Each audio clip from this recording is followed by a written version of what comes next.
Hello, everyone. Thanks for joining us, really, on this ARV Learn by Doing. And we will be doing an ARV session, but we'll begin by going over the eGARV stats, which are now in over a month, and then get to something I'm quite excited about, which is the channeling. And I've been working with San Qing, who channels Lao Tzu, and we channeled Mars and the Moon.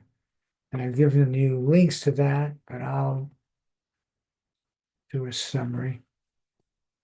So let's go. And let's begin with eGARV. Now, it's probably new to some of you. And what I want to do is in the chat box, because I am not going over it in detail, but I will put the links.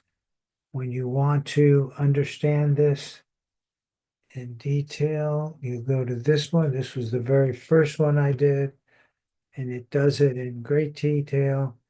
And then there's a simpler version.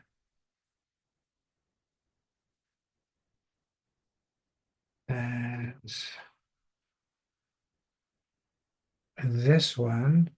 So you can click those, save them one way or another, and that'll give you everything you need to know about eGARV. But basically, you also cannot worry about any of that and just simply do your normal remote viewing. But now, because of the way this is set up, there's no displacement. You cannot displace because you only have one target that you will ever see, or any human being will ever see. So that's the beauty of this. This was Ed May who invented this. And here's a simple approach. Do your RV session. Um, I really would like you to write your intention and group on your transcript. The intention is simple. Describe and or sketch my feedback target. You can write describe, sketch my feedback target, D/S my feedback target, and put the group name on there. Because there are other people who sometimes do some day in advance or 2 days in advance. And then you do your feedback session, and we'll talk about positive feedback. And that's it. That's normally, the minimum for a remote viewing session. You do your session, you must do your feedback, and the positive feedback session is important. And I will be sending out, in fact, I'll show you what they look like. It looks like this. Its figure of merit is the key thing, which Ed May uses. 0.45 is one level. The other level, which we use, is 0.3. And so they're colored, but none of that matters. What really matters is that you get the game and you get a group prediction. So all the people who submit transcripts will get results like this, and then more details, which you can get by looking at the links I gave you. So, how we doing? Well, as of the end of February, and this here is one of the best, or the best, in my opinion, online evaluations for binary predictions. You put in the probability of success, which is 0.5, the number of trials, which we got from our database, which is 71, the number of successes, which is 46, and it calculates all these numbers. And the one which is the most valuable and conservative is what's the probability of getting as many as hits as you got, 46, that many or more. And with numbers like 0.0087, you can turn that into odds against chance. And so we are now at 117 odds against chance. So that's, I think, quite good. Now here is the up to the 71, the cumulative hit rate. So up to any point, it's hits divided by hits plus misses. So we got the first three right.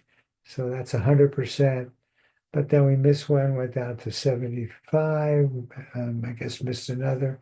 Anyway, you can see, and this is what was quite remarkable to me, is this is leveling off at 65%, which on the basis of chance being 50% is really quite good. Many of us had hoped to get up to 80%, and maybe we'll get there someday. But 65%, if you wager wisely, is enough to make money. Now, money is not the key here. In fact, I think more than half of the people who are doing this are doing it to learn about their consciousness by doing remote viewing sessions and getting feedback. Now, I introduced this idea of the impossible dream, which is basically to have the 65% go for like 1,000 trials. And the odds against chance by that point would probably be millions to one. And so the doubters would no longer be able to doubt. Plus, we would have done some remarkable work, I think. So that's what I call the impossible dream. And the only way this can happen is it involves you and me. You are the viewers, and little old me is the judge. The sessions, this is one of the best. And this came just the 26th, a few days ago last week. And notice AOLs. Usually when you do remote viewing, you don't emphasize AOLs. In fact, people tell you to ignore them, that sometimes they're right, sometimes they're wrong. In eGARV, AOLs are key. You trust yourself when you get something like an AOL to write it down, because Ed May's approach it doesn't do anything with just colors. Calm, blue, it does things which are at the level of gestalts and AOLs. So you can see those are the ones I've marked here. Textures work, sketches work. Notice you've got nice plants for sketches. Okay, so that's an example, kind of a normal remote viewing session. All of you have your own style. No particular style seems to be better than any other. So you do it your way, but do get to the point where you do get gestalts and AOLs. Okay, here's kind of a brief discussion, and I bring in this example because it's so hard to believe, of 100% telepathy accuracy between some autistic, nonverbal people and their mothers. And I've seen and here's, I've seen the examples of this and the discussions, and it's remarkable. You can just type in telepathy tapes and you'll get it. It's like, everything else I've ever seen, and I've been doing this for many years, is at 100% over a long period of time. This is long periods of time, 400 numbers reproduced, and more. So it's 100%. I think in some ways that's motivating. And one way to look at this is that 100% of the blocks have been removed. And so we are now maybe in a place with eGARV where 65% of the blocks have been removed. So, as we do this, are all working to get better and better at it. Maybe, in fact, that's how we'll get up to 75%, 80%. Now, there are some ethical considerations here. Um, you do the best eGARV prediction as you can do. Do it when you're ready to do a good prediction. We don't want some half-assed predictions in there just so you can get the group prediction. And learn a little more about your consciousness from each RV prediction and positive feedback session. I mean, you're doing this to learn about yourself, your consciousness. And don't share the group predictions. Only viewers who submit transcripts get that group prediction. But we do encourage you to get other viewers to join. And then if you wager, wager wisely. And we've had examples where it looks so good, and even I, unfortunately, were dragged in, wagered a higher amount than I should have, and it's a miss. It's no, it's 65%. But even though I am using a rule, and I recommend this to you, wager, if you wager, and again, a lot of people don't, but if you wager 10% of whatever your bankroll is, um, wager that, and then you never get big losses. And then over time, of course, that accumulates because your bankroll will increase. Okay, are there any questions on eGARV? After the channeling, we will do a eGARV session with a channeling angle. But any questions about what I just went over? Yeah, I have a question, Sebastian here. It's about the dream, the thousand trials. Is there sort of uh, is it a defined project to see how far we can go? And is there any, are you, how should I formulate it? Is it, I mean, in the interest of science, because when I read about other remote viewing experiments, Right. the groups that they tried on are not usually, it's not that many trials, and they get sort of a positive statistic. But with those numbers, I mean, that would be really remarkable. I haven't seen anything like that. If we could reach 1,000 trials. Well, that's right. The 71 trials is pretty remarkable because it's got odds against chance of 100 to 1. Most people don't report that, but there have been other examples of this. The 1,000 is just a number to make it big. My intention is to do this basically forever. And in scientific studies, I know they like to have an endpoint and then they do the statistics as the endpoint. I'm doing the statistics every month. 1,000 was just a number which sounded very, very large, and it's got no more depth to it than that. But the fact is, I'm planning on doing this forever until I retire from this work. Okay? Yeah, That's yeah, it's a cool project. I'm really happy to be on board, and it could be so interesting because I really think like science needs some really significant numbers to demonstrate that this is a real thing. yep. So kudos to you for setting that up. Good. And thank you for that. And that is my purpose to become, there are others who are trying to do the same thing.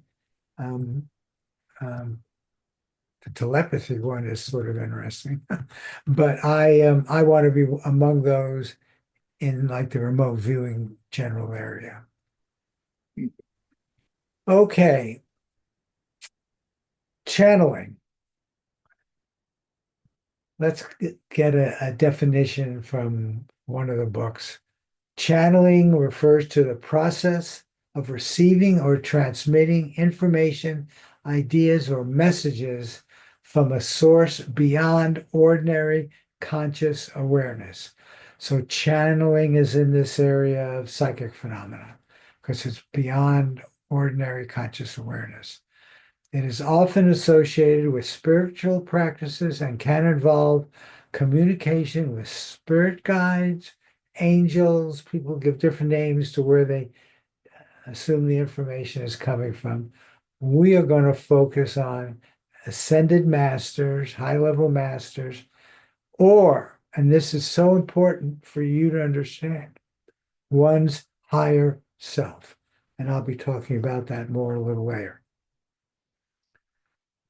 Here's examples, well-known examples. Edgar Cayce was known as the sleeping prophet, and he said he slept for a trance, and he said his information came from universal consciousness or Akashic records.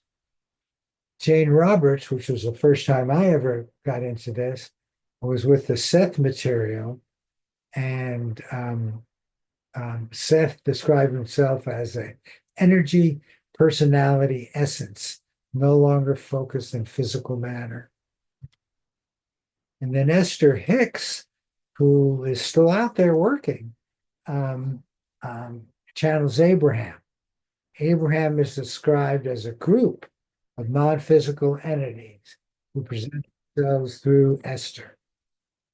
And she's the one who uses the law of attraction, which is well known. And there's even a movie out there, videos out there. And then there's Daryl Anker, who channels Bashar, and Bashar describes himself as a highly involved, non-physical being from the future who communicates messages of self-empowerment, personal growth, and spiritual evolution. All of these people talk the same way. They focus on spiritual evolution. That seems to be the basis that and educating us mortals on universal consciousness. And then the fellow I am just recently made contact with is San Qing, San Qing. So I don't know exactly how he pronounces his last name, San Qing. And he enters, channels an entity called Lao Tzu. Lao Tzu is best known as the author of the Taoist Ching, and that's translated as the way of the virtue. And this is the work which exemplifies his thought and is a foundational document for Taoism. This is basically equivalent to the Bible for Taoists. They pronounce it Taoism even though it's a T. Now, statue, Lao Tzu statue, and he was back in the days with Confucius, Buddha, and Lao Tzu. Their philosophies are all really very similar. And it goes back to about 500 BC. But this is who San is channeling. Now, this is San Qing, Taoist master. His early life was not at least spiritual, but he got into physical strength and bodybuilding, and it led to profound meditative and spiritual practices. And he channeled many ancient masters and healed many physical ailments. And, he's got a practice. A lot of people ask him about healing and kind of common things. He was very surprised when I was interested in Mars and the moon, and he was delighted to do it. And you'll see as I'm going to play some of these for you, he kind of loves it because it's new to him. He's just listening to the information coming in. And that's the thing with channeling. Your total ego is set aside. So before I get to it, let me just play something about this. This just landed a few days ago. So we're talking here about um, a here you go. So this is what I want to play for you because this is just landed on Mars. This is the one on the moon. I apologize. I apologize. I'm going to do that after we talk about Mars. Okay, so for Mars, right, that one's the moon. I apologize for that. Here's the Mars. I already gave you, no, I didn't give you a link. Um, I want to give you the link because I'm not going to show you the whole thing. And I think you might very well want to get into the whole thing after you hear what I'm going to show you.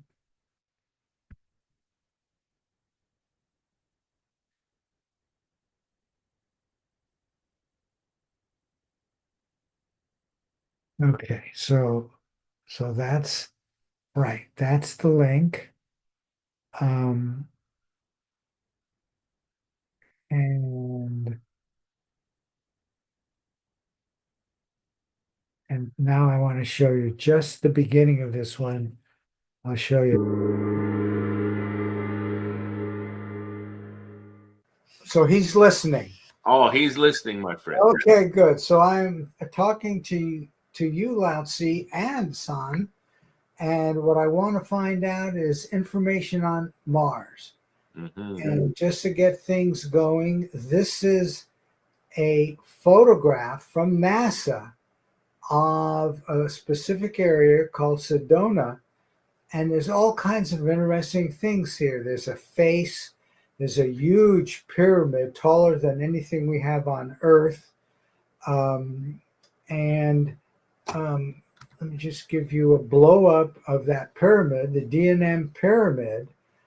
And it's 600 meters high, kilometer across, and it's on a crater, the edge of a crater, which may or may not be important. I think it may be important. And so these are of interest. In fact, my specific question, and I wrote it down, is please tell me about the entities that built the Sedona pyramid face, that whole area. Interesting. Taking a closer look there, what he's being given very clear insight into is there was a collision or an effect with an outside element that created and formed that through the crashing of an actual space.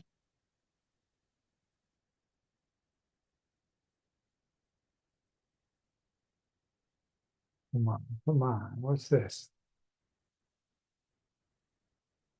An actual spaceship.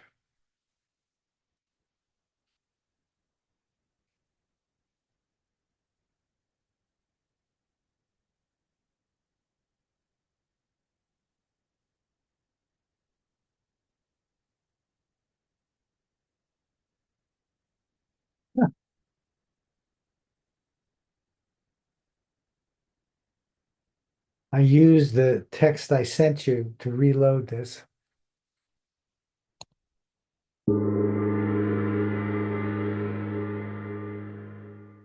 So he's listening.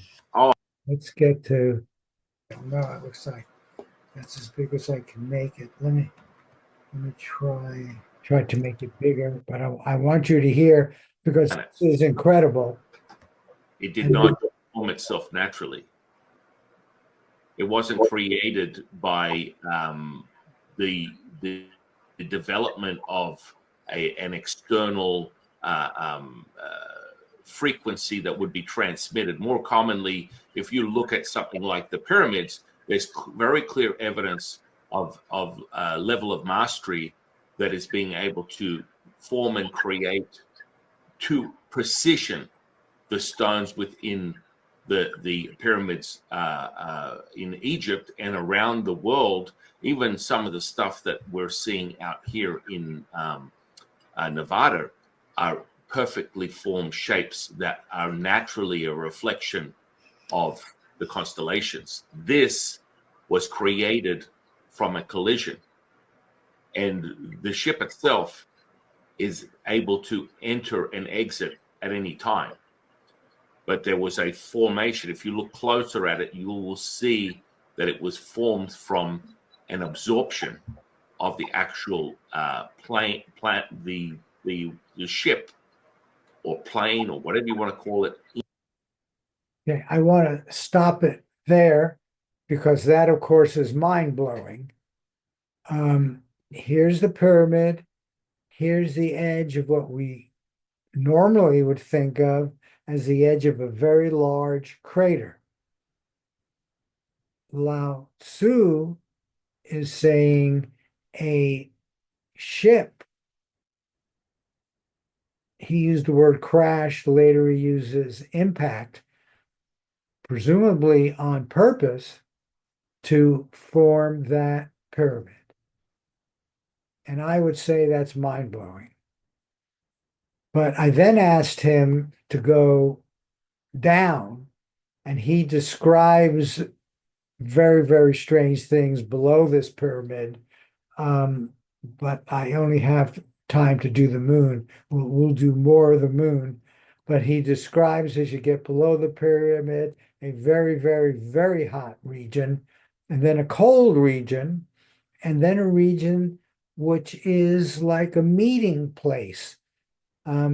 These beings can transport themselves instantly anywhere and anywhere they want to.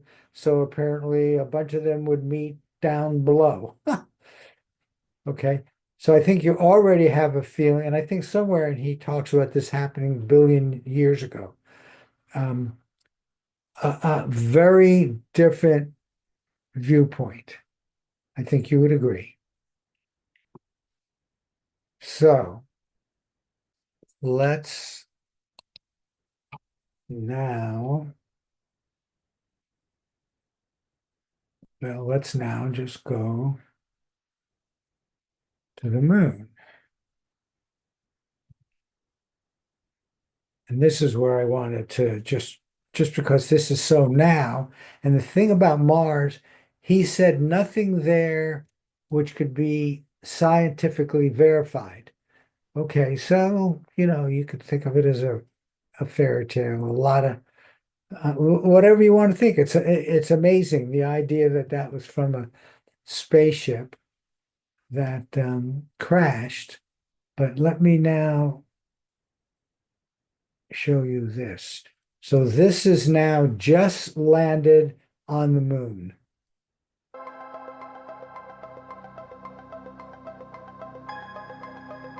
Y'all select the landing. We're on the moon.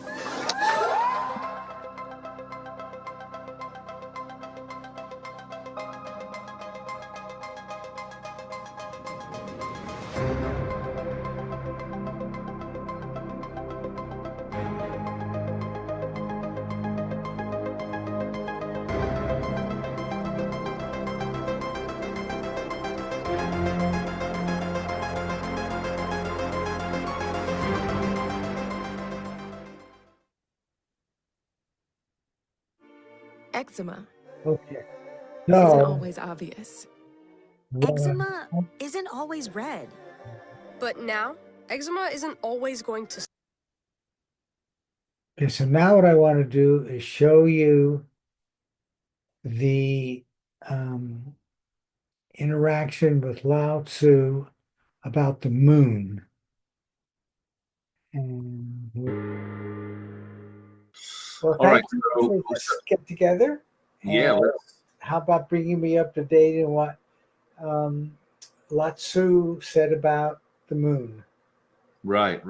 Wow, it's interesting, the entry level. So when he is showing me the surface of the moon, it has this sort of interesting sort of, it almost looks like a haze of yellow and orange specks within the soil. So all of a sudden we have this weird idea of what I would perceive as sort of like a paint flicks that, you know, have you ever had used poly epoxy on your garage floor? Yeah, and, sure. and within the kit, you have this kit and you have these different flakes of colors that you put into the epoxy. This is literally exhibited within the surface of the moon. Okay. So it's not like if you were to look at the scape of things, you're looking at it as a whole. It looks grayish blue, but at closer examination, it has this very clear evidence of these specks of yellow and orange within the soil. So I find that quite fascinating. Yeah, and this is near the region where the Chinese. Yes. Now this is problematic.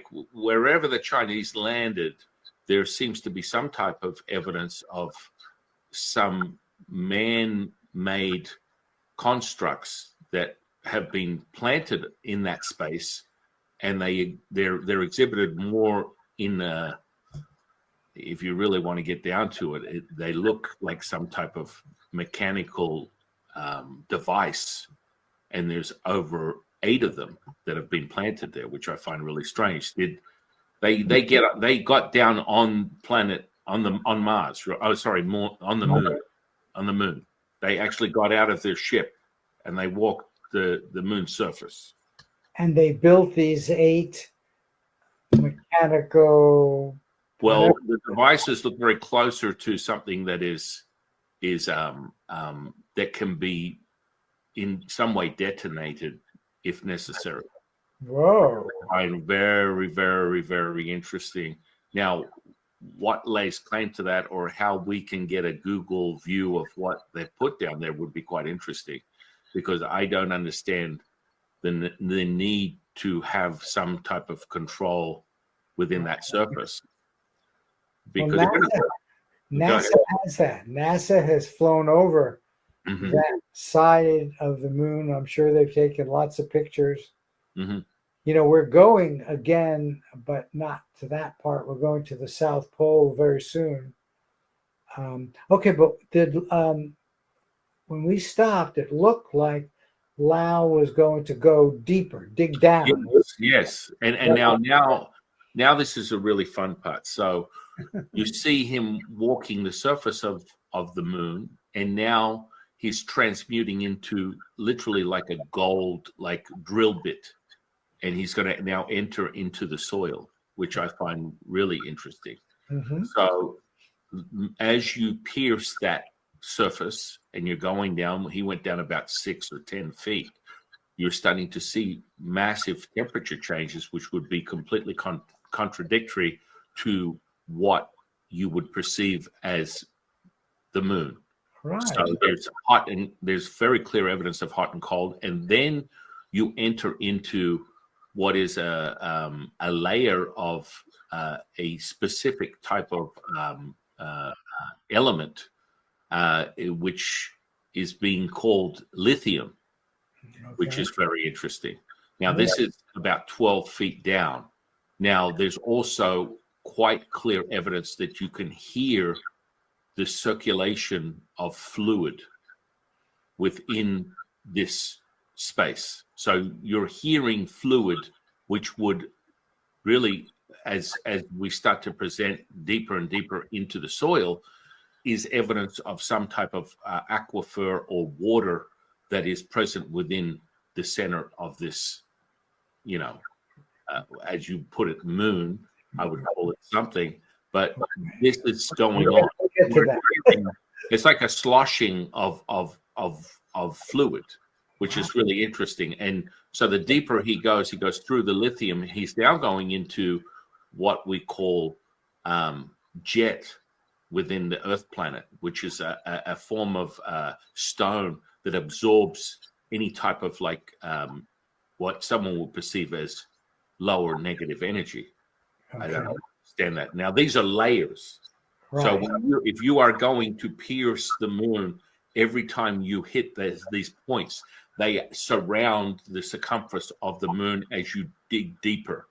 So Right. now, once you pass that, there's this evidence of tremendous heat, and you're still hearing this slushing of flowing water. It's from a distance because it's clearly in part of the center of the planet. Mhm. And so as you go a little bit deeper, we're seeing evidence of what they call moldavite, which I find fascinating. Now, Nice. What is that? moldavite is like some type of a crystal or stone that, from what he's sharing with me, we have plenty of examples of that on planet Earth that potentially are coming from, comets or some type of like alien reference. It's an interesting stone at face value because, once again, it absorbs and then transmutes energy. So it goes from a yin to yang energy. Go ahead. I probably ought to just shut up and let you go deeper. But I mean, the way you've described this, plus you're talking about these all moon wide layers. Yes. Not a natural body. And we're going to get to that. Deep down, I take it there's still alien signs of aliens.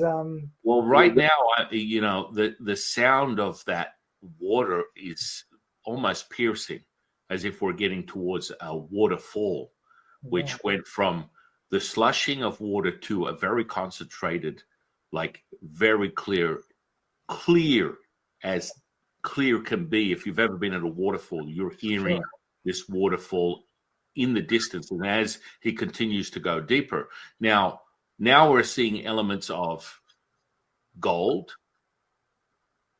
a whole layer of gold.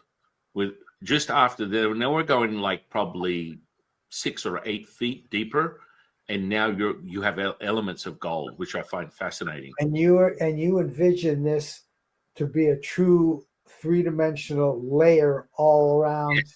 Every layer that we go through it surrounds the whole moon. So anywhere you go on the moon, you're going to find these elements exist as you go deeper. It's crazy. How deep are we now with the gold? I would say we're probably maybe 100 feet, if you're lucky, maybe 100 feet. But what's most consuming with the center of the moon, from what I can see and what I'm hearing and what he's sort of like, he wants to get you excited. It's like, well, just give it to me. Is this center of the moon is all 100% fluid. So you're like, it's kind of like, have you ever been walking through a cave and you see sort of elements of these deeper layers of a cave as you go deeper and deeper into the cave, the core of the earth, you start to get these swells or patches of water that are being presented to you. This is what's going on within the center. There's no question that's what's happening. Now, the bigger component to this is what exists within that. Right. Because as for past the gold, you're now entering into this phosphorus substance that you can reach for and touch, but it then dissipates and returns back to it. So it's a very dense energy. It would come to a very, very close to metal in the element base, but it's now a dense substance. And so this is another layer as we lead closer and closer to the center of it, where now the water is so piercing that if you're standing right under a waterfall, it would be almost to a point where you have to step away because it's so loud. The sound. The sound is so loud. Now, going further and further to this point, I am now starting to see this light dissipate, and we're seeing what seems to be an encapsulated globe, which has the water inside it. So if you're looking at it, you would look at it like a snow globe, but you're able to see inside this whole makeup of fluid. And now I understand that, but like, what's the separation between this? It doesn't look to seem to be made out of glass. It is something that is more an element that is transparent, that could consist of several components, primarily a different grade of metal. So now we're looking at something that is transparent, that could be crystallized as you can see through it. And what I can see is there's 1, 2, 3, 4 mercury, and there's lead, and also evidence of silver within this substance of what is encapsulating the fluid that I can see past, as if looking through a window. Now that's crazy. I don't make any sense. I'm not supposed to make any sense of No, that. you're just describing it. Wow. And so now we have the ability to pass through that, and now we are literally, imagine the deepest depths of the ocean. You are there, only there's no evidence of shadowing. It's very clear. It's almost like a what's that stone? Topaz? What is that stuff, that really aqua blue color? Yeah, topaz is, I think. Yeah, topaz. Okay. And so the water is this color, and you can actually put your hands into the water, see your hands as clear as anything, but it expresses this color through everywhere. It's fascinating. And so there's no layers of depth. You're just seeing endless amounts of this water that is that electric blue color. Is it flowing? Where's the sound coming from? Right. Well, this is an interesting component, because if we want to go deeper, because we always want to go to the center, right? We always want to go to the center. Now it's like, okay, if you were to be able to pierce the veil of the surface of the moon, and we go through these specific layers, and we get to this encapsulated aqua fur, I wouldn't even call it that. It's like a circular, like encapsulated space that has this topaz water color. Now, where is that rain? Where is that waterfall coming from? Because it's super strong now. Now, like if I was to sit here and attempt to talk to you under this clear evidence of this noise of rain, of water pouring into what would be sort of like some type of like lake or lagoon or something of that nature, because it is flowing and then dissipating. So as it hits the surface of the next cup of water, which would be a lake or a lagoon, you are hearing this dissipation of the hard water flowing into a still lake that is no longer still. Now it's like this connection between the two. It's like this really powerful connection, and it dissipates out. So now we have this topaz sort of colored water, and now we're looking for, where is this coming from? Right. We need to find this. Now, there seems to be, at a distance, the deeper we go in there, what looks like copper-shaped domes, and there would seem to be, let me see, half a dozen to a dozen. Like if I had to have a number, he's giving it 12. There are 12 of these copper-shaped domes. And within them, as you get closer, is some form of life that within it, it's like its own little capsule.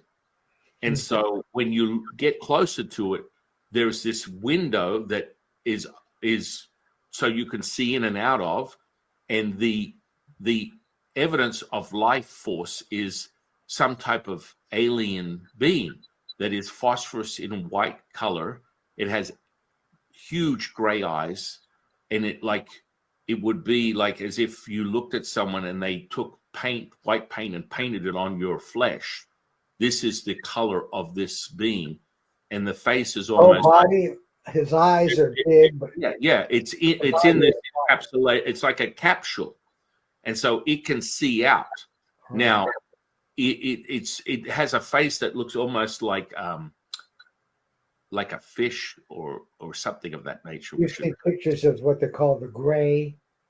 It's not the gray. This is something else. This is another entity, another being, another alien, which is it looks like if I had to describe it, if you've ever seen a creature from the Black Lagoon, that type of character. Okay. And it's wild. And so you have this circular like capsule with this alien in it, and there's 12 of them that seem to be floating from a distance. They're not anchored or secured to any particular point. And so, I mean, they're moving. They're sort of, I wouldn't say they have complete control, but at a closer look from what Lao Tzu is saying, is they control it through their attention, their mind. Consciousness. So they're able to control the direction of this little capsule with their mind alone, which I find okay. Whatever, dude. I mean, neither one of us are drinking. This is tea, just so you know. I want to be very clear on this for the audience. This is tea. So now we have this, and it's crazy because when we're experiencing this, we can feel it. There's energy charge. There's a very valid effect of holy moly, whatever this information is has some substance to it. It has some weight to it. There's evidence that there's something going on here. And it's fascinating because I wouldn't come up with these destinations. I'm so glad you have the desire to look deeper into these spots because it's wild to me. Now, if we go to the center of that noise, because it's still not apparent it's not where these there is this center point that looks like a diamond. Okay, now wait, between where you are, which Mhm. might be a few hundred feet down where those copper things are, is a few hundred feet about right? Yeah. Okay. So, I mean, the center is a lot further. So, down, is it all that water? It's all this aqua, this water, this topaz water, but in a distance, and it can't be measured by a distance. You can see a center point that looks like a diamond. Now, as we get closer to that, and this is wild, as we get closer to that, there's another encapsulated orb that keeps it's like spitting out these sparks of phosphorus white light, as if you're looking at it like you get a sparkler when you're having 4th of July. Yeah. These are being emitted from this orb. It's crazy. At the center. Now, in the center. And as you get closer, that sound is now it's very clear to you it's coming from this orb. Now I find this, I mean, my goodness, maybe I need to start drinking. I don't know. It would not be something that I would be even curious about. I love the fact that I have a friend like you that wants to know more about this stuff. I mean, this fits, of course, well, not so much the hollow moon, but that the moon is an artificial alien body. I mean, this is not a natural body that you're describing here. Yeah. Interestingly enough, I mean, to dig down tens of feet with the spacecraft and adjacent stuff we're doing shouldn't be too difficult. No. Now, if the Chinese or the Americans discover that, it's going to blow their mind. And they're going to want to make contact with those beings. Those beings are not on the surface. Well, no. Do they ever come to the surface? It's like a teleportation. Right. Okay. They can teleport from that aquifer, that alternative like wonderland of just water everywhere, what we call water, and it's this topaz color. So they were able to teleport from that to outside of the moon. They can walk the moon, they can exit the moon and transfer. So they can get onto the surface. Yes, but And- without piercing any of these layers. No, I understand teleportation. Yeah. I know. Have they done that with the Chinese? Do you know? Have the Chinese contacted them? They have not. They have not. There's a big apprehension. They're fully aware of the devices that the Chinese have planted on the surface of the moon, and so they are not. That they're very clear and will not allow any sort of tampering within their homeostasis, their space, because it could be pretty dramatic if someone is able to create something that is a device that could possibly detonate, which I think is strange. I would look closer into the fundamentals of that and how a device that could detonate is possible within the surface of the moon under the circumstances, because things change, as does the gravitational pull, or no evidence of that, depending upon what is being transmitted from. And so this makes sense to me when we talk about the moon from the element of yin, even though you're very clear it's artificially created. And I've had many friends of mine that have had a similar belief system where they're like, this is an artificial creation of some other, life force. Civilization. But there's a high element of yin, which is exhibited from going deeper into the core of it. And there's like this literally, I mean, if someone had to describe it, they would talk about, this underwater, civilization. Well, it's some type of life form that is operating. And as we get closer to what seems to be the center, is this weird sort of transmission that's coming out of another orb that is made of the same substance as the one that's encapsulating the water that's just sort of slushing away there. But now when you hit that, when you go into the center of what I just described with the sparks flying from the orb, which is sort of like penetrating, or what would seem by the eye as Okay. effect. You there? Yeah. Can you hear me? Anyway, so that effect, as you go into that, now you have like what would be the underworld. So now we have a space that you can is dry for you to actually walk on the ground. That looks jungle it looks like this very lush jungle that has it's wild to me. So now we have this ability to go from complete water to now in this orb that was emitting all these sparks. You have ground, you have dirt, you have jungle, you have life that is not like submerged in water. The same kind of entities or different kinds? Now I don't see, there's no evidence of entities, but now that waterfall is almost in front of you, right? And now it's making like all that noise. It's like that separation. So what it would look like, if I had to describe it, almost like imagine you rewind back to the good old days where maybe there were dinosaurs walking the earth, and you have this lush environment where the environment is made up of all these different evidence of energy flows, that there are all different types of creatures. And so now we have this, it's like I would describe it as an oasis.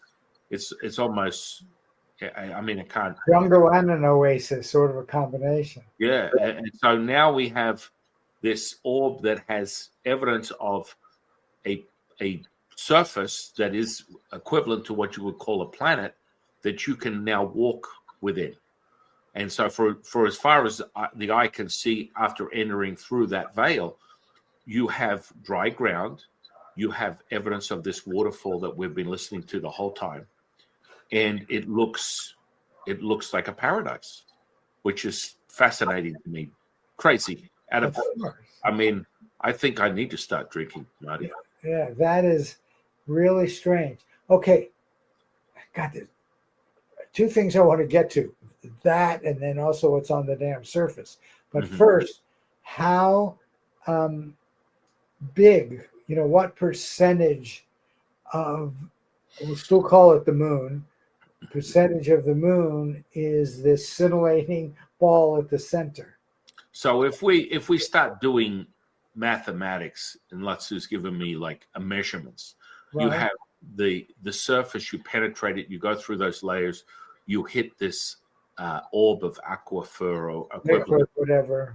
So if we were to measure it in like out of a percentage of 100, you have equivalent to 20% to pierce from the ground, from piercing the ground of the moon and entering to this orb is about 20%.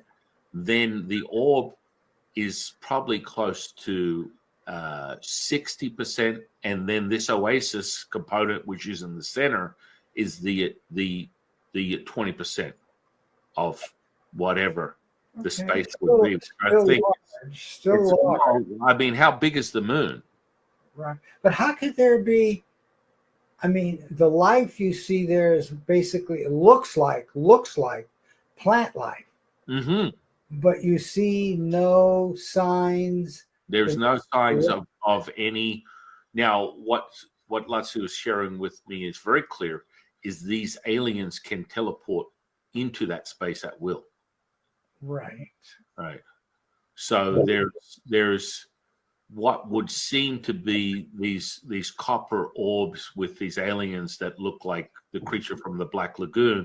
They would be more probably evidence of some type of like parameter patrol, maybe what you would consider protection for what may pierce their own space, which the only way you're going to get there, you have to make it through that temperature shift from the surface of the moon, which is so dramatic that there isn't any human being that could contain those dramatic hot and cold experiences. You would be dead.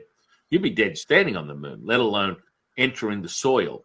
So it would have to be another alien or entity that has the same capacity and ability as these I guess you would call them ETs. So they'd have it's very much within a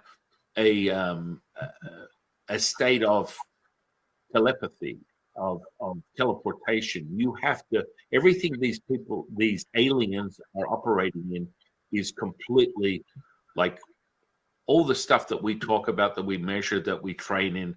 They have 100% access to everything through their mind. They're so advanced.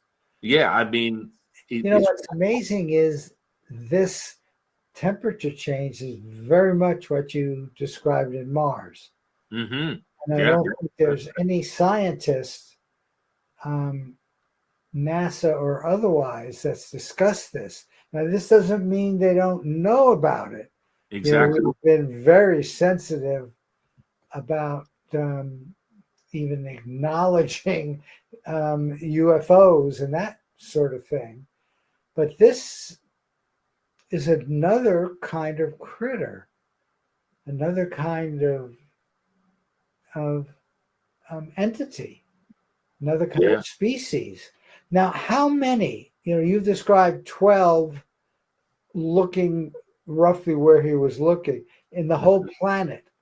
About how many of those entities are there? Collectively, yeah, he's giving me a number of 1,260. Okay,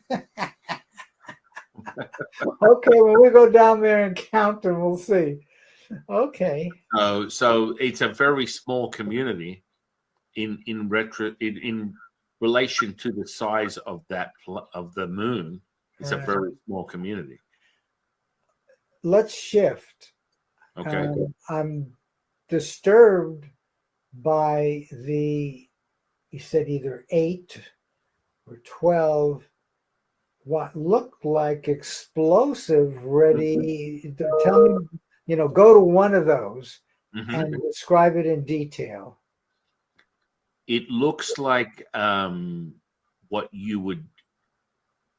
What's the checkout? The checkout device that you have when you are self-checking out at like Walmart or Target or whatnot. It literally has.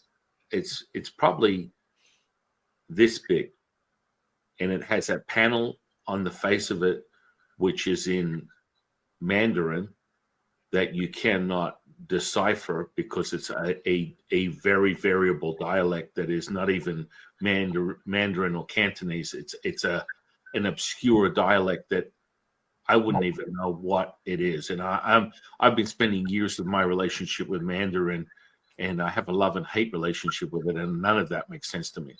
Huh. Now, the screen and the device is about this big. So the screen is probably this big, the device is this big, and it looks like something that you would check out with at Walmart. So you can punch into a code.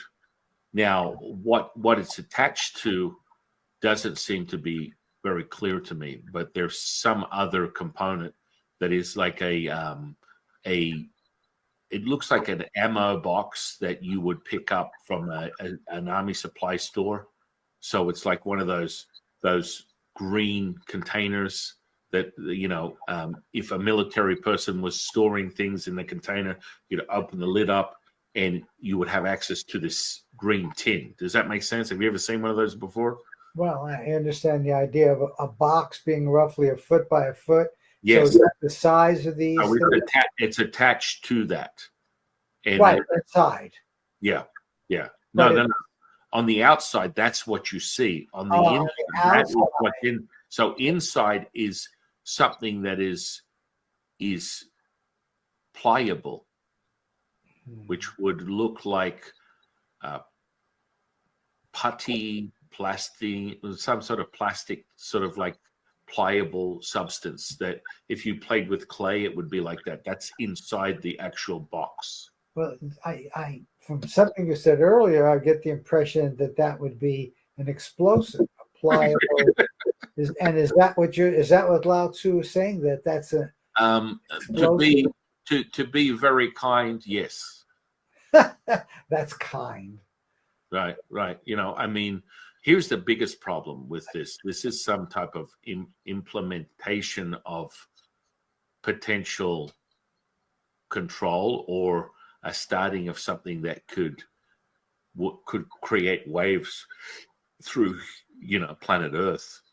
Because I'm thinking of eventually planet Earth, but if they were to detonate something like that, and if that was we have very powerful, pliable explosives. Mm-hmm. We've all seen them in movies, but they do exist.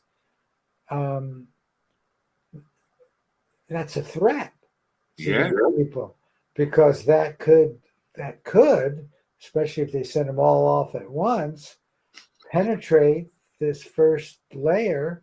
Yes. If it gets into the fluid layer, who knows what would happen. Well, and that's part of the observation of these specific life force. They will not allow that.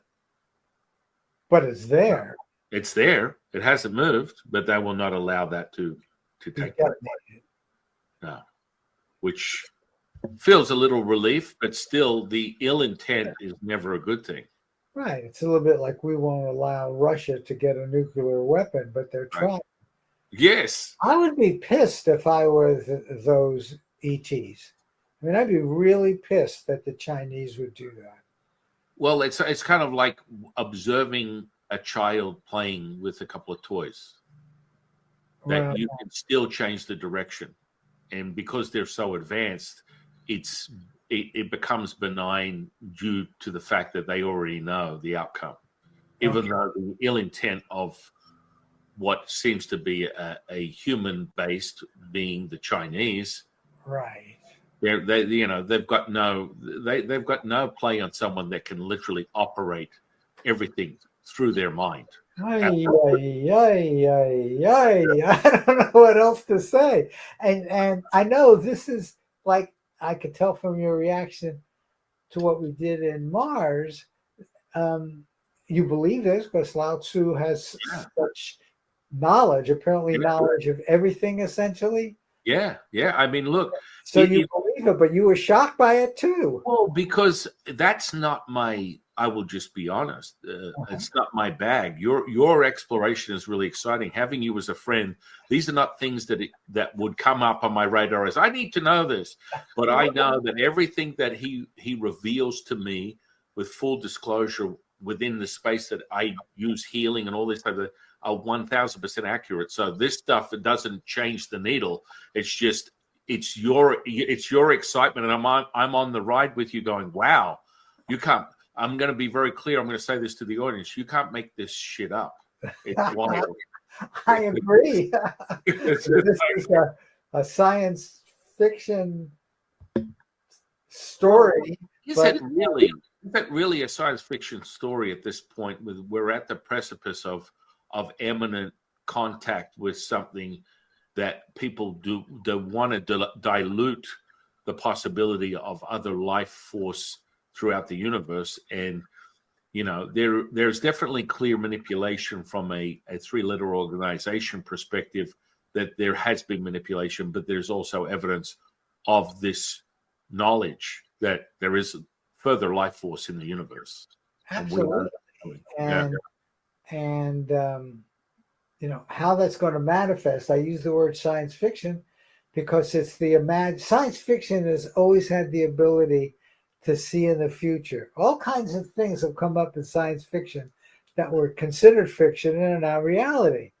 And so this might be something like that. But what do I do with it in particular? Right. I mean, you look at the Terminator and the Matrix. I think I'm almost on the there's a woman that claims that she created those two franchises and Hollywood stole them from her, right? I can't remember her name. I'm looking. Okay, I'm going to stop here and hope that you will have some comments. I mean, what do you think about all this? Am I crazy to talk with him? Should I continue to talk with him? I know it's hard to summarize and put in perspective. Go ahead, David. Oh, I was just going to say, this is not at all what I was expecting, Marty. Right. There was some foreshadowing. I did look at the Mars one, and so there's been this isn't completely unique. There's been a little bit of work, I believe, done on this. I haven't really looked into it, but I remember Joe McGonigal had found some alien bases that were being used to study us, essentially. And I sort of put it in that same camp. Okay. Someone else could be a concept. I mean, it looked like they were studying vegetation, and maybe they brought vegetation to planet Earth. I mean, there's so many things, but they are so advanced. The idea of teleportation to wherever they want to go, and then just building this moon. I mean, how do you build the moon? How do you build a spaceship? on the side was the fact that this was a spacecraft. I don't think it's a spacecraft. I don't know what it is. Any of you have a hypothesis of what that is?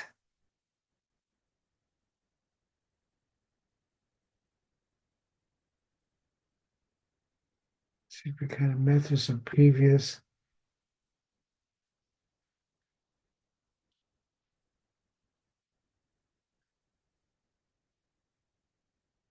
Well, the verifiable part I want to talk about next, but what do you mean when he's done previous remote viewings?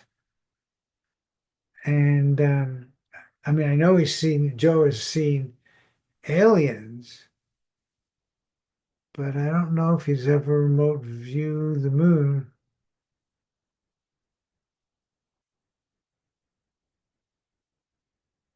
Do you think McMonagle has remote viewed the moon? So I haven't found anything like that, but I'm sure he doesn't publish everything he's done, especially on that topic. Yeah. Okay. And Joe said he hopes there's not really a layer of gold there. Well, getting it to Earth is the issue. But for some reason, a number of stories, gold is key. There was the hypothesis going back like 10,000 years that aliens came to Earth and genetically changed us and made us slaves, and they were looking for gold because they didn't have enough gold on their planet. I mean, that story is out there. Well, this is certainly a different viewpoint.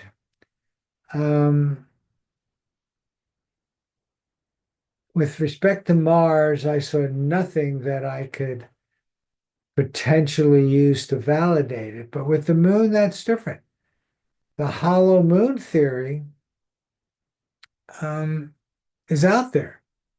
And it gained some attention after the Apollo 12 mission in 69 intentionally. Now, see, this was good sense. They intentionally crashed the lunar module ascent stage onto the moon's surface to create seismic waves. Hey, seismic waves are used all the time to gain information, to find oil, for example, to just find things. So they did that on purpose. The resulting vibrations were recorded by the seismometers left by Apollo 12 and 11. Okay, so they recorded these. Surprisingly, the moon rang like a bell for over an hour, leading some to speculate that the moon might be hollow or have large empty cavities inside. Have you heard of that? That was popular to discuss for a while. Some sort of creatures, I could see.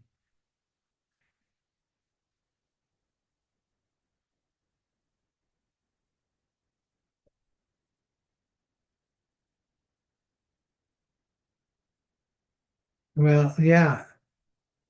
Okay, but wait, let's stick with one topic. If I go to the topic about somebody viewing and then seeing him as well, I've seen cases where, yeah, they had to stop because the person said, get out of here. So I did hear about that. But how about this with the hollow moon? Have any of you heard about that before? Is this the first time? Because it got some publicity. And in fact,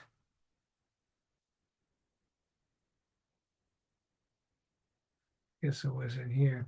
On the side, when I was doing our discussion, there was a talk about the hollow moon. Okay, well, this hollow moon theory, and it was too unusual for many scientists to accept, so they tried to come up with other explanations. Now, let me tell you something about water. Water is the kind of thing that once it starts ringing, it has very little dissipation. The acoustic attenuation in water is very low. So if they were to activate it by that module which they threw, we would expect it to reverberate for a very long time. Now they didn't. Now, I would like to see the seismic record, and I don't know if I can get access to it. There you go. Well, the moon, supernova fragment. I mean, there's so many theories, but the fact that it's artificial seems to be the best one. And I can just tell you, I used to do numerical calculations.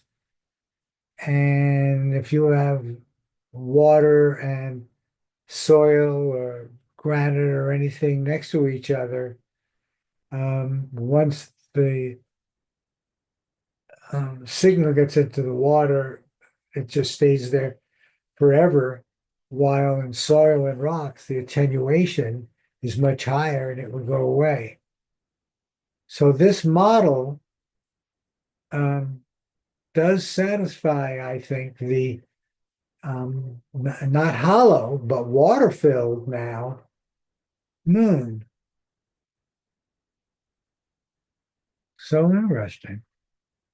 And I wish I had better connections with government agencies that could. You need two things. You need an agency to give you those records, and then I need access back to my numerical calculation capability to simulate it. And that's an easy simulation, especially since there's so much symmetry. Okay, well, I'm actually going to try to pursue that. Yeah. Rabbit Hole, episode 15. This, fair enough. Okay. Nobody else want to make any comment or anything? It really does sound crazy. However, RVing deeper by distracting any RVers, right? Protecting it from RVing deeper into it. Interesting. Well, because of this, if any of you would like to pursue some of this further, please send it to me, and I'll try to do something with it. I wonder if we have if there's a way of printing out the group of everybody who's here. Here's the participants. You can see their names. And I can get their emails eventually. But certainly in any of these things that you've talked about, Joe and Laura, send it to me. Lao Tzu just went straight ahead. You know, channeling, no particular pauses. Here's the information. Certainly sounded credible. And I guess he's been completely credible in other areas. So I don't think the information should be thrown away. So if any of you do decide you've been intrigued enough by this, look up the related stuff and send it to me, and I'll add it to a file and all of this. And I will try to get to some people at NASA and see if I can get a seismic. They may have published it, but I looked and I couldn't find it, on Google. And all of us, unfortunately, don't trust them enough to believe that if they were to see something like that, the Chinese were to see it, would they share it with the Americans? And if they did, would the Americans share it with the public? That there is a group of aliens out there that are billions of years old. Somewhere Lao Tzu said that, and they're able to create a moon. And I guess that also means you probably have heard of some found material which comes from a crashed vehicle. Area 51, they actually found one, and we do not know how to reproduce that. So maybe they're small versions of what's going on here, the materials. Anyway, okay, nobody else wants to add anything? Don't know what to add. I'll give you that. Oh, let's shift now and make a eGARV prediction. The tasking is always describe and or sketch your feedback target, because in remote viewing, you must always have feedback. And yet I know a lot of people, and especially in the alien area, do things and others get similar, but hopefully we'll get feedback someday. And I certainly give some credit to it, but just don't know. Don't know. They might be picking up information from Lao's description, which doesn't have any feedback yet. Okay, describe and or sketch my feedback target. Now, this is new, and all it is a different perspective on remote viewing. Most of us believe we're getting the information. We get quiet, do some sort of cool down, and then we get information. Some people think it comes from the subconscious, but let's call it the deeper self, the higher self. And we drop it there. But what if we think of this as actually being channeling from one's higher self? That's actually part of the definition.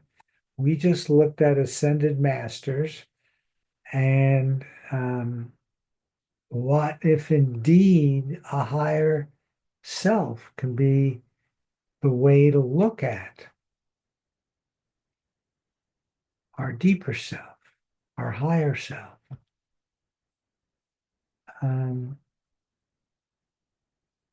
For the records, we have a member list.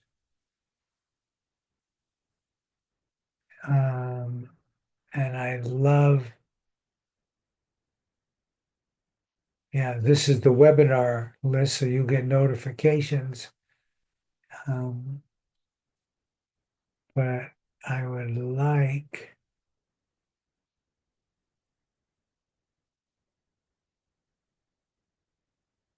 let's say, members. Here it is, add members. If any of you are not already in this list for communication, let me have your email.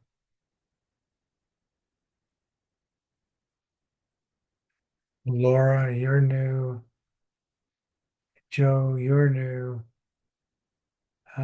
If you'll give me your email, you'll become part of our email list and you'll get notifications. Now, I know you're already on my distribution list, or you would not have found out about this, but this is a different list. There you go.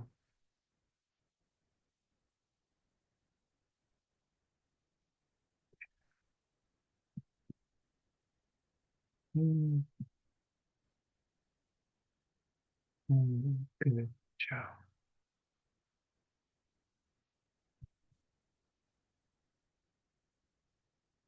Oops.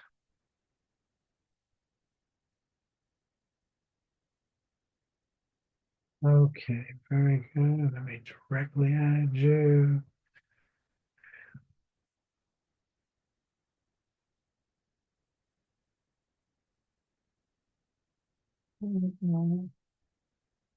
Workshop.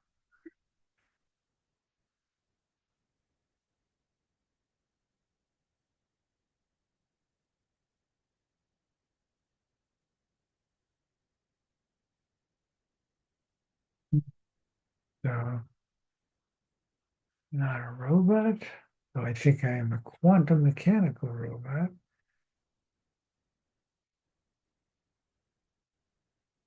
Okay, Joe, you must have another email with us, so it won't accept that. I wouldn't worry about it.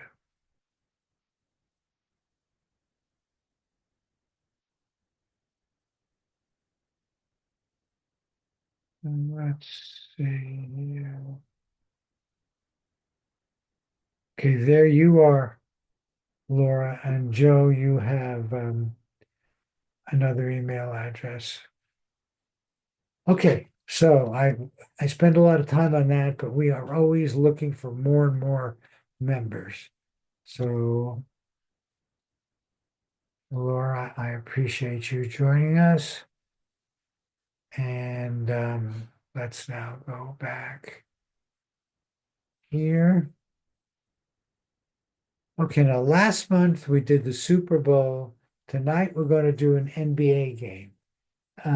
We actually did one this morning, but this is a different one entirely.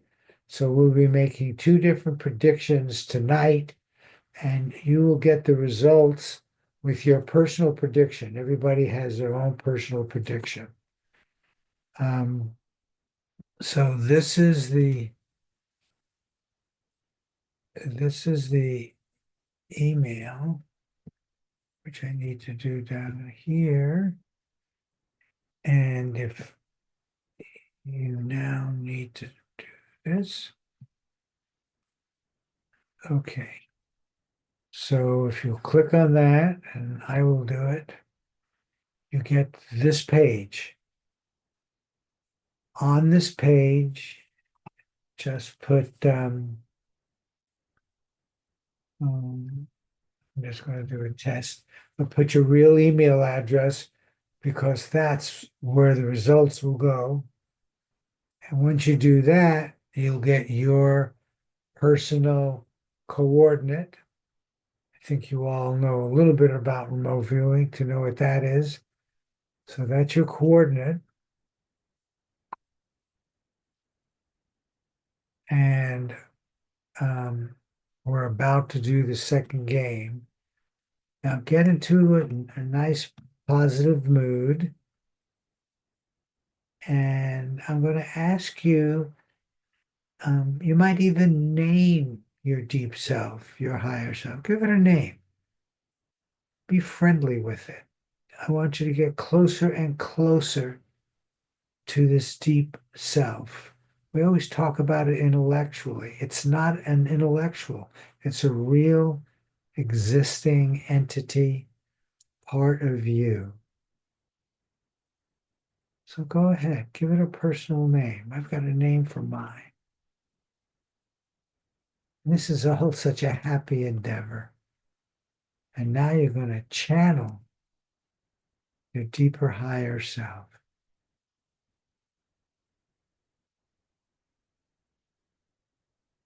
Okay, so take your coordinate,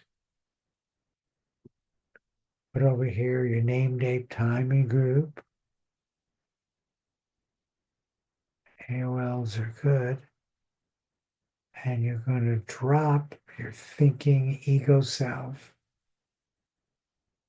and get information from your deeper, higher self, channeling information. So take a few breaths. Relax. Feel really good about this. We're doing cool down. Joe McMonagle says it's very important. Tom McNair talks about a silent prayer to all-knowing entity. He would say he's channeling God. And so what I'm going to do now is do a cool down with a short 3-minute meditation, and then we'll have 5-minute background, which comes from the Monroe Institute. And your intention is to connect with your positive feedback and channel your deeper self.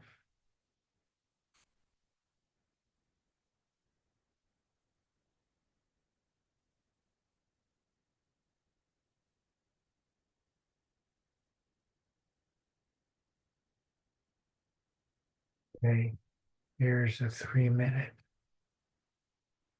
Don't be afraid. We recognize that as human beings, we exist on many planes of existence, from our mortal frame, our minds and bodies, to an aspect of our being that is immortal, the soul, our essence. Each of us, during our lives, may touch into that truth. It may sometimes seem far away, sometimes may seem close. Some of us may live it moment by moment, recognizing that we are not just who we think we are. We're not our roles, our identities. So be open now, deep in our consciousness, deep in the unconscious. Allow ourselves to say quite simply, I am.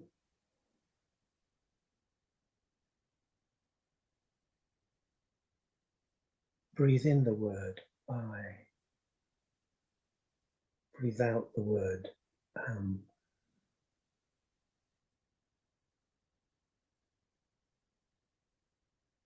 Just sit for a moment, breathing, I am.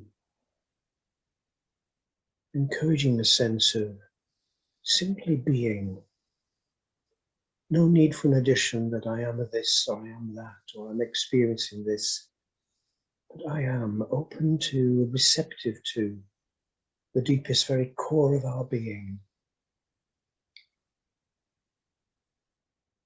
This I amness has been said throughout time in all traditions. It is eternal. It is immortal. We open ourselves, are receptive to our essential nature, which does not know death. The we who we think we are may pass away, the world may pass away, but it is only one plane of consciousness, deep in the very core of our being, is the immortal I amness, which all beings, all life, all creation possesses.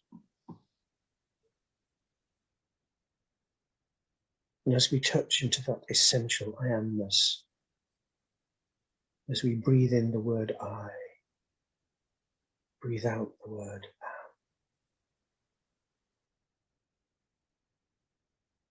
We remember that those are the very words when asked, who are you, of the divine?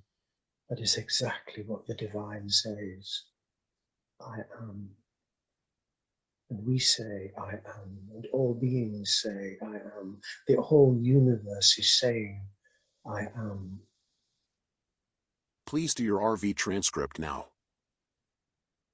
In this deep place,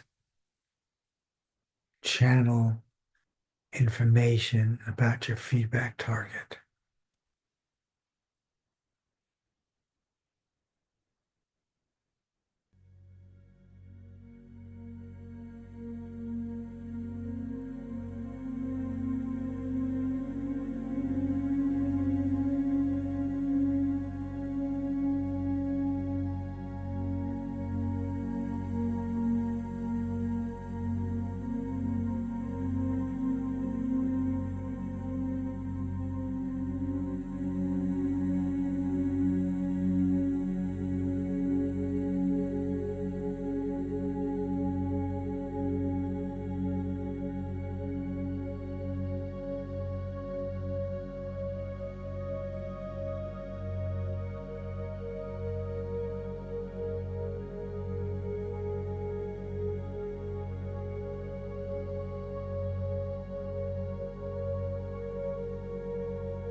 the next, if you're not done, if you are, write end or EOS for end of session on your transcript. I know a lot of people do it in 5 minutes. Some want to do longer. You can keep going because the next step is you are going to send your transcript to me. So I will judge them all and make a group prediction. Based on the outcome, each of you will get your feedback, the appropriate feedback, either over or under. The game is in 4:10 p.m. my time. So we got 2.5 hours or so, which gives me plenty of time to do the judging. So the next thing, you send me your transcript, and in probably about an hour or so, I will send you a prediction for everybody and my group prediction. Is that clear? So after the game, you will get your back.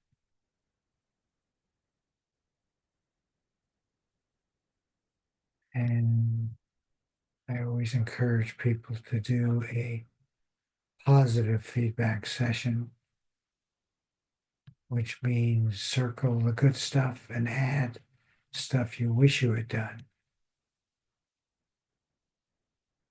And stay positive through all of this. But for now, send me your transcripts and I will be looking for them here.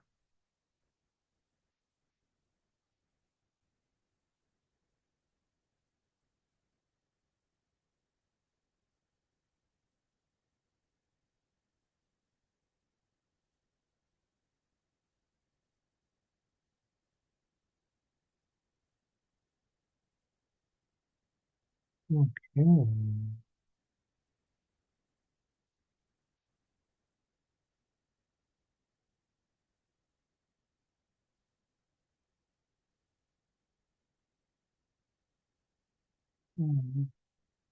Something else. Here you go, JR. Excellent.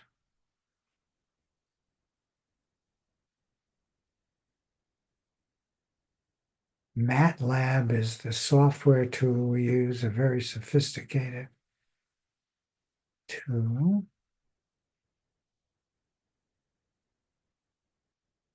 I'm just opening it to get ready for me. But now I just need all of your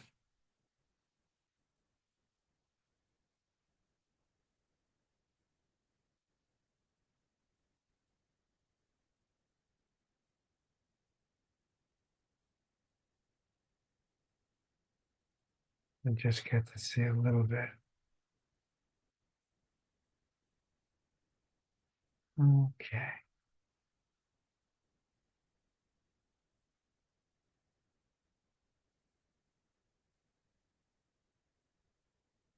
And the study is eGARV.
you're having problems, let me know.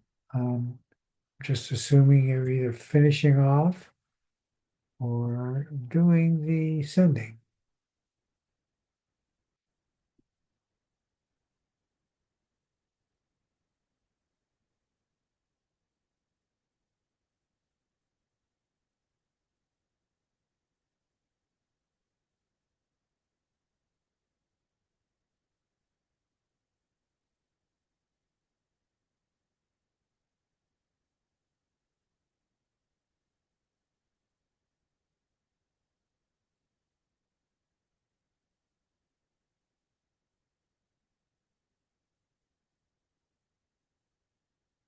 Thank you, David.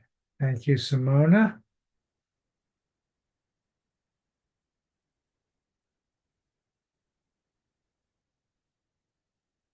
You know, JR, you're new. And I want you to know that we do eGARV predictions every weekday, for every weekday. I give the tasking earlier, but you need to be in our eGARV groups.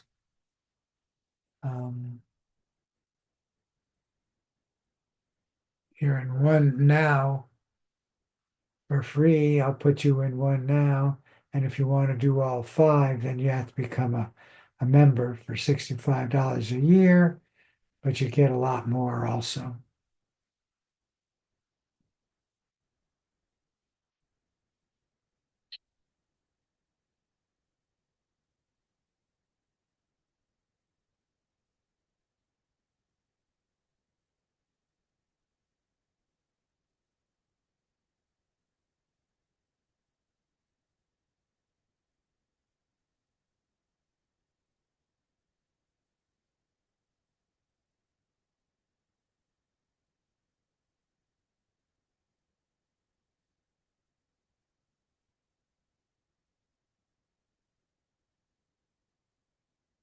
I'm waiting for Laura.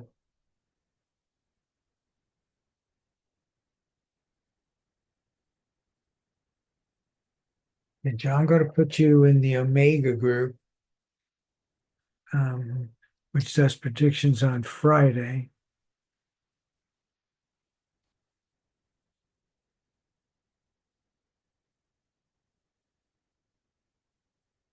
Sure.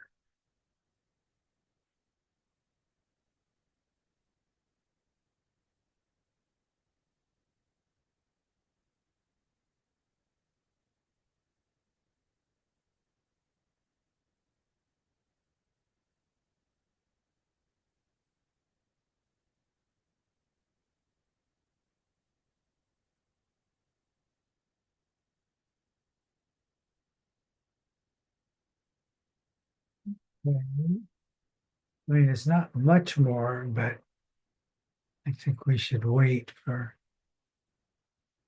John and Laura.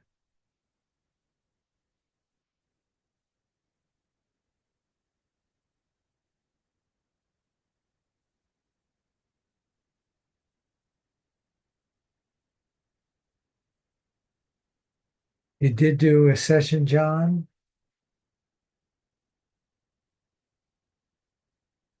and Laura. I had one from you before, so I think you know what to do.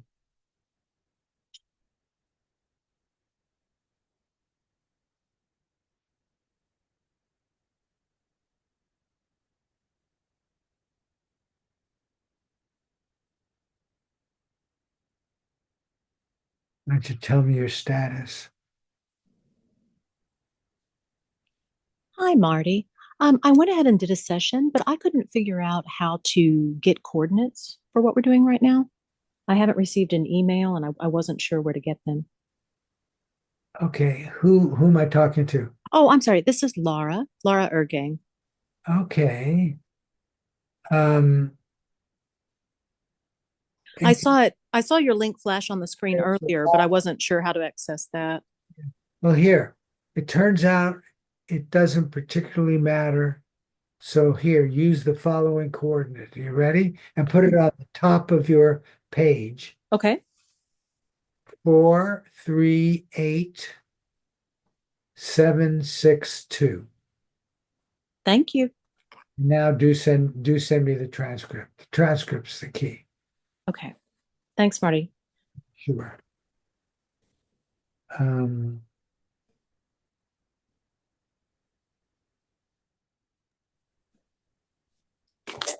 Okay, I have your JR. Are you John or Joe?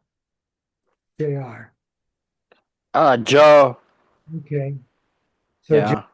how about you? Are you in the middle of doing one or decide not to submit or what? You should always submit. Well, I was having issues getting my numbers, so I thought I was really far behind, so I just drew the first picture without having a number. I was doing an experiment to try and see if I could remote view the target without a number. And I think that one actually was the top one was actually more accurate than the second one when I had the number. And Which is the one you sent me? I have a JR and I have a transcript. I apologize. I didn't write any words. So I was having connection issues too. Okay, well, I'm going to use this one. Oh, I see. And you have two sketches and there's the coordinate on the other. That's fine. I will use both of these. That's good. That's good. Okay, and John, what is your status? Thank you. Thank you, Joe. Uh-huh. Okay, and Laura. Well, you know what? I'm just I really like to try to stop by two. So what I'm going to do is go ahead with the presentation and you two send me your transcripts. And the rest of the presentation has to do with the positive feedback, where you circle or mark the matches on your transcript. That's sort of cool. Hey, I got this, I got that. And then on a new sheet of paper or on your transcript, you add stuff to make it the session you wish you'd done. Oh, gee, look at this. I missed water. So you write water on there, and you do a sketch which includes the water. And so you add new Gestalt AOL words and phrases, and a simple sketch, and then always consciously enjoy your positive emotions and feelings, and love, joy, etc. I always say that. Hey, when you get to the other side, you're going to want as much love and joy to be there with you. That will just make things feel better. This is what we do every weekday. That was the sit. You know, maybe well, some of you don't have it. So I'm going to put this in the chat box.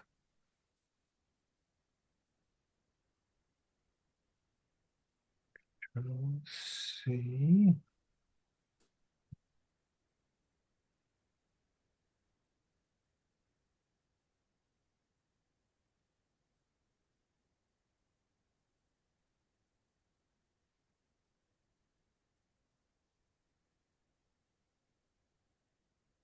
Okay. So there's the chat box. And we do a healing session as well as discuss eGARV. And then I just want to give you some quotes. I think you all know Ingo Swann. And his message to humanity was simple. We are born with limitless potentials. We are basically infinite, capable of using more than just our five senses. And we should let go of what he calls demons, which I call blocks, and embrace our angelic parts. We're not human beings having a spiritual experience. We are spiritual beings having a human experience. And then this is my last one. Love, wisdom, beauty, joy I was at the Monroe Institute and went through 4 sacred pools that are meditation. And I came up with love, wisdom, beauty, joy. I love it. So this ends the formal presentation. Questions, comments, now or later, you all have my email address. I am an email person. I will always answer them. And good. I got Laura's. And John, you can add yours anytime. If you have any problems, you can tell me now or later. Thank you. Okay, I think we're done unless somebody else has something they want to add. Okay, you're welcome. Thank you, Marty. Thank you, David. Thank you all for joining me here. And come during the week if you can, and do more eGARV. But otherwise, I will end this now.